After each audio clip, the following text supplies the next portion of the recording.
ఎక్కడికి? కాంప్లెక్స్. బేరం మీద వెళ్తుంది. లేదు, టికెట్ సర్వీస్.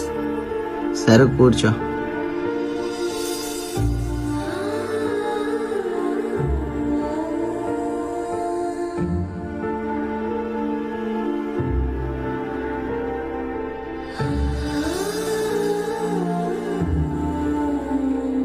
₹20 ఖర్చులే. అంటే అక్కడ నువ్వు నా కోసం ఆటో ఎక్కడికి? కాంప్లెక్స్ వెళ్ళాలి. ఎంతమంది ఉన్నారు ఎక్కి చదవేంటి? లేంటి లోపల ఆడపిల్ల ఉందని వదిలేద్దామా? ఇంతమందిని ఎక్కించేస్తారా ఏంటి? ఒకసారి వెళ్తు భయ్యా. సరే. నా కోసం ఆ మాత్రం ఆలోచించినప్పుడు నీ కోసం ఈ మాత్రం చేయలేనేటన్యా. థ్యాంక్స్ చెల్లి.